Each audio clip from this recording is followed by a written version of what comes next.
আসসালামু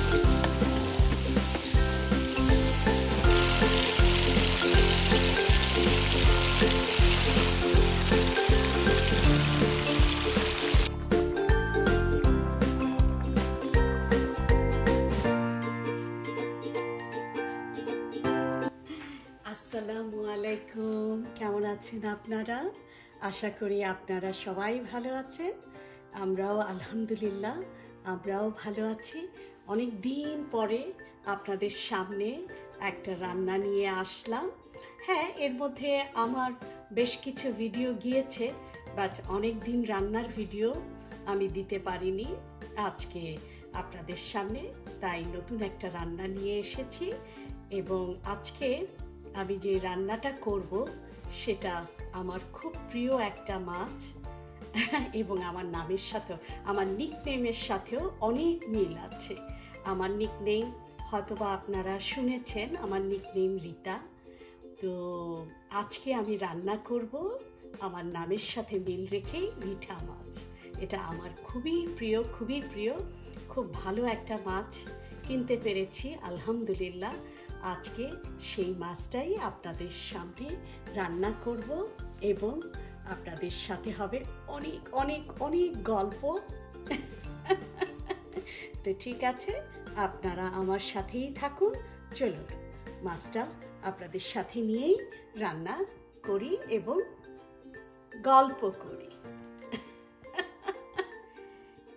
আমি সময়টাকে একটু বাঁচানোর জন্য চুলাটা আমি আগে থেকেই ধরিয়ে রেখেছি। আমি তেলও দিয়ে দিয়েছি কড়াইতে।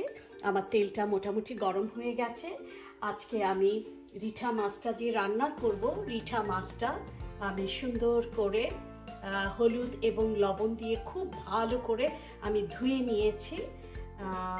এটার জন্য আমি নিয়েছি আদা রসুনের পেস্ট, পেঁয়াজ কুচি, কিছু টমেটো কুচি, আর কিছু ফালি টমেটো নিয়ে নিয়েছি, কিছু কাঁচামরিচ, ধনে পাতা, আর এদিকে থাকছে আমার বেসিক মশলা হলুদ, মরিচ এবং একটু ধনা গুঁড়া। আমি এই রিঠা মাছটার মধ্যে আমি সামান্য একটু আমাদের পাবনার, আমার বান্ধবীর দেয়া পাবনার কিছু কুমড়ো বড়ি নিয়ে নিয়েছি। কুমড়ো বড়িটা আমি আগে থেকে একটু ভেজে নিয়েছি। আমি কালারটা একটু দেখিয়ে দিই, সুন্দর করে আমি ভেজে নিয়েছি। এই কুমড়ো বড়িটা দিয়েই আমি এই রিঠা মাছটা রান্না করব। তো চলেন রান্নাটা শুরু করি। আমার তেলটা অলরেডি গরম হয়ে গেছে। আমি এখন এতে দিয়ে দিব পেঁয়াজ এবং কিছু টমেটো কুচি।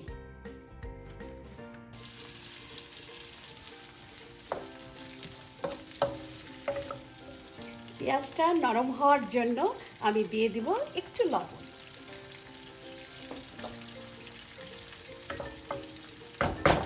পেঁয়াজটা নরম হতে থাক, ততক্ষণ আপনারা আমার সাথেই থাকুন। আমি ফিরছি খুব শর্ট টাইমে। হ্যাঁ, আমার পেঁয়াজ এবং টমেটো অনেকটাই নরম হয়ে গেছে। এই রিঠা মাছ আগে যখন আমি ছোট ছিলাম, এই রিঠা মাছটা আমার আব্বা যখন কিনে নিয়ে আসতো, যখন আব্বা বলতো যে আজকে রিঠা মাছ কিনে এনেছি, তখন আমি বুঝতাম না, সত্যি সত্যি আমি বুঝতাম না যে এই নামটার নাম সত্যি সত্যি রিঠা মাছ। আমি খুব কষ্ট পেতাম, আমি রাগ হতাম যে আব্বা মনে হয় দুষ্টামি করে এই মাছের নাম দিয়েছে রিঠা মাছ।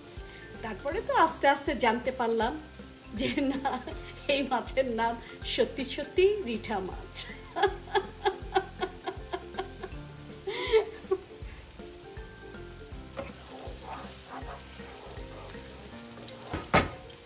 এখন এতে আমি দিয়ে দিব আদা রসুনের পেস্ট। আমি আদা রসুনের পেস্টটা করার সময় এতে আমি কয়েকটা কাঁচামরিচও দিয়ে দিয়েছি, কারণ আমি তরকারিটা একটু ঝাল ঝাল করে রান্না করব।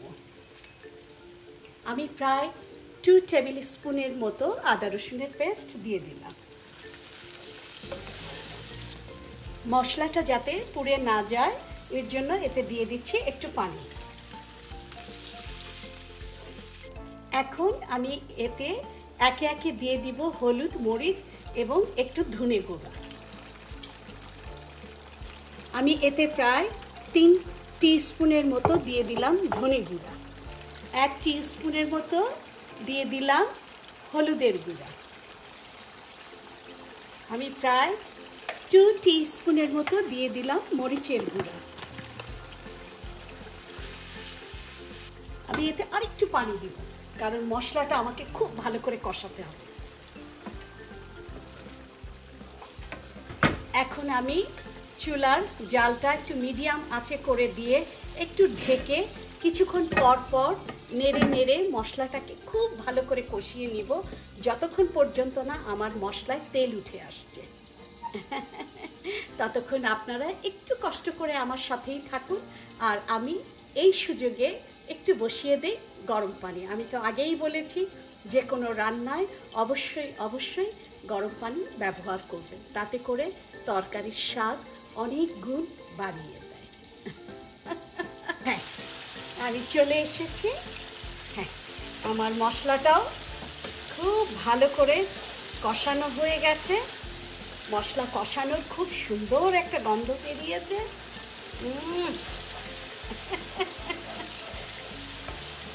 যে কোনো তরকারির মশলাটা কষানোটা কিন্তু খুবই জরুরি।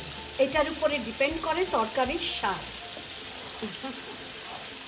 মশলা যত কষাবেন তরকারি তত বেশি স্বাদ হবে। এখন আমি এতে দিয়ে দিব মাছগুলো।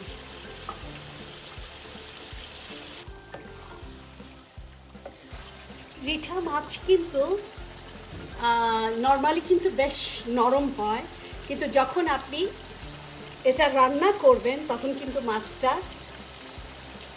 শক্ত হয়ে যায়। তখন আর মনে হয় না যে ও নরম, একদম মাংসের মতো। এখন আমি জিনিসটাকে খুব ভালো করে কষিয়ে নেব। আমি একটু কাছে থেকে আপনাদের দেখাই।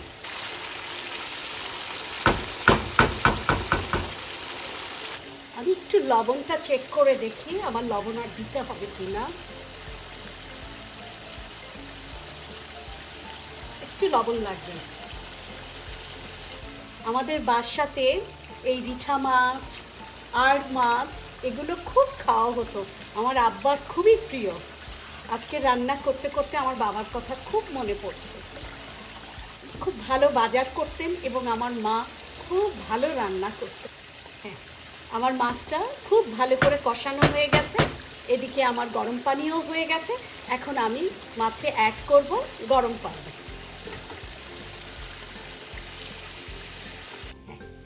এখন আমি এতে দিয়ে দিব কুমড়ো বড়ি।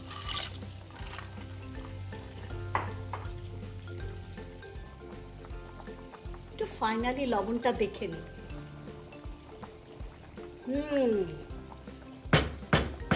সব ঠিক আছে।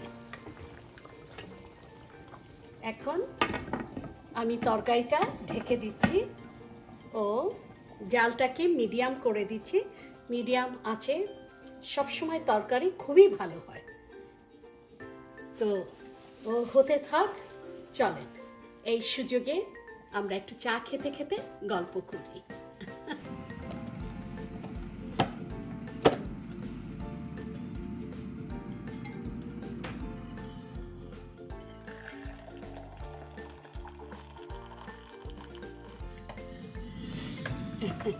চলেন চাটা নিয়ে বাইরে গিয়ে বসি। বাইরে চমৎকার ওয়েদার। হ্যাঁ, চাটা নিয়ে চলে আসলাম বাইরে আপনাদের সামনে। আমার ঠিক এই পাশে আমার নেবারের একটা সুন্দর একটা বাদাম গাছ আছে। কি বাদাম আমি জানি না, একটু দূর থেকে দেখা যায় বিশাল বড় বাদাম গাছ। এতে এই সময়টা এতে ফুল ফোটে এবং বিচ্ছিরি রকমের গন্ধ হয় ফুলটায়। অনেকের কাছে ভালো লাগে, বাট আমার কাছে ভালো লাগে না গন্ধটা।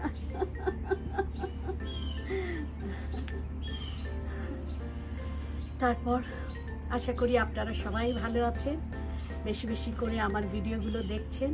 প্লিজ প্লিজ প্লিজ বেশি বেশি করে আমার ভিডিওগুলো দেখুন।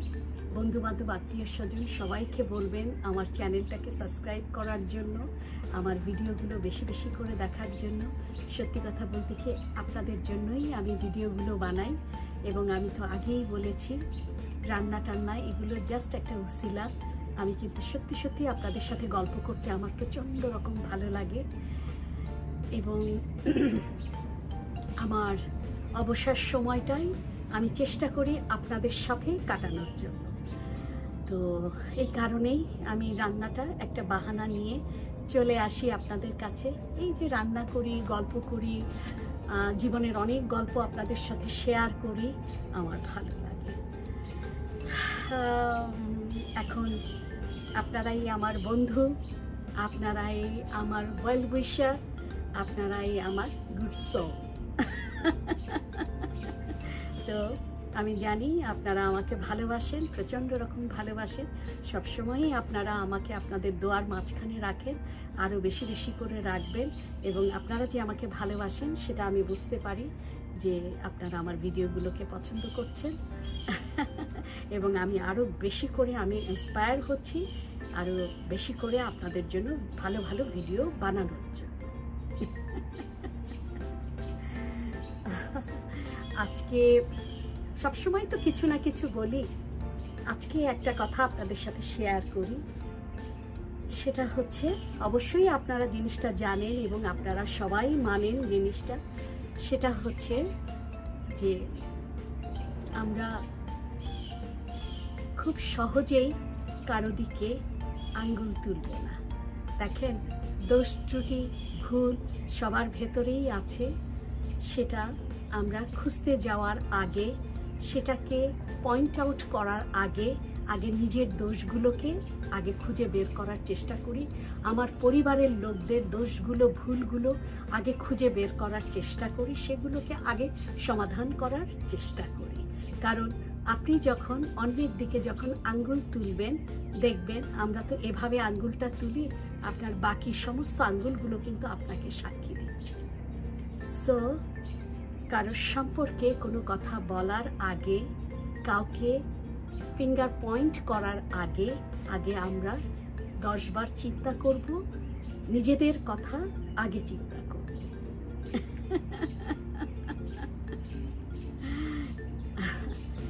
কারণ কি, আল্লাহ পাকই বলে দিয়েছে, দেখেন এটা কিন্তু সত্যি কথা, হাতের 5টা আঙ্গুল, একটা আঙ্গুল আপনি আরেকজনের দিকে তুলছেন, বাকি আঙ্গুলগুলো কিন্তু আপনার নিজের দিকে সাক্ষী দিচ্ছে।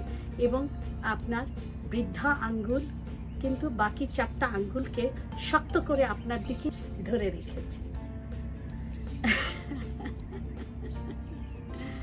খুব কঠিন জিনিস, কঠিন জিনিস।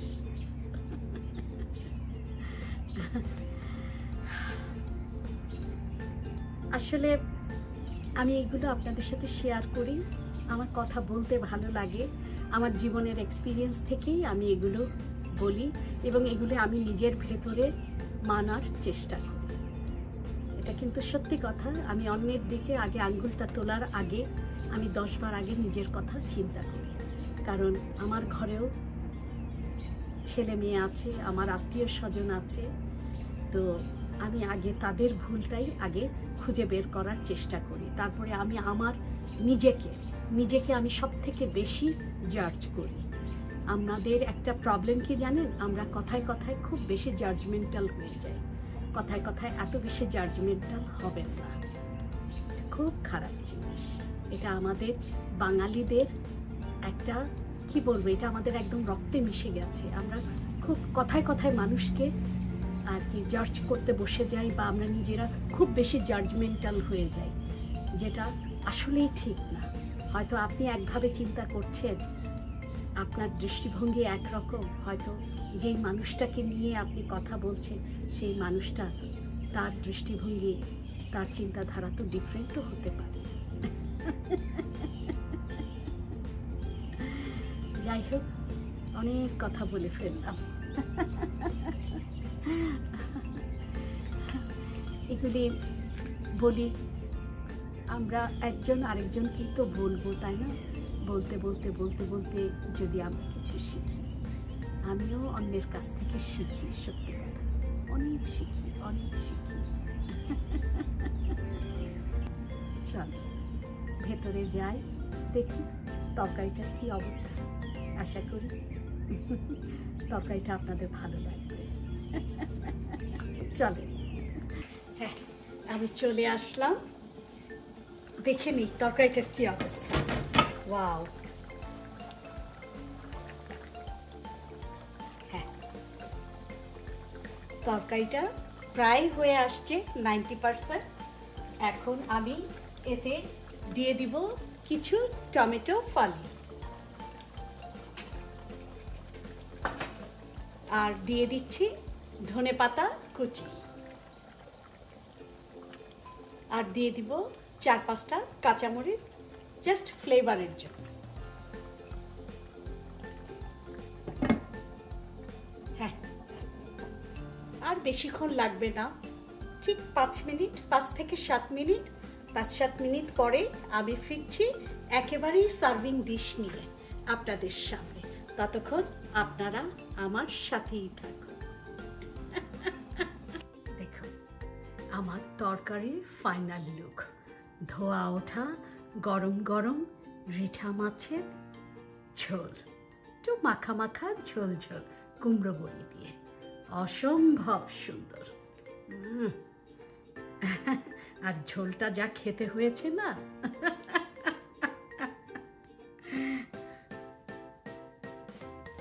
হ্যাঁ আমার হয়ে গেল রিঠা মাছের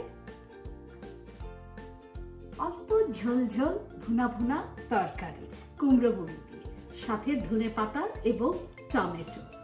যেরকম আমার মনে হয় আপনারা আমার তরকারিটা দেখতে পাচ্ছেন, অসম্ভব সুন্দর হয়েছে দেখতে, খেতেও অসম্ভব মজা হয়েছে। আমি তো ঝোলটা টেস্ট করেছি, আমি অপেক্ষা করতে পারিনি, এবং আমি ভাতও বসিয়ে দিয়েছি। আমার একটু পরেই আমি ঝাঁপিয়ে পড়ব ভাত খেতে। এই তরকারি দিয়ে, মজাদার রিঠা মাছের তরকারি দিয়ে আমি ভাত খেতে বসে যাব। অবশ্যই অবশ্যই আপনারা বাসাতে এভাবে রান্না করার চেষ্টা করবেন, প্লিজ প্লিজ প্লিজ। আমি যেভাবে প্রত্যেকটা স্টেপ আপনাদেরকে দেখিয়েছি, এবং আমি যে সমস্ত ছোট ছোট ছোট ছোট টিপসগুলো আপনাদেরকে দেই, এগুলোকে ফলো করে আপনারা আমার মতো করে রান্না করার চেষ্টা করবেন। অবশ্যই অবশ্যই আপনাদের তরকারি খেতে দুর্দান্ত হবে। আমি তো বলছি, গ্যারান্টি আমি দিচ্ছি।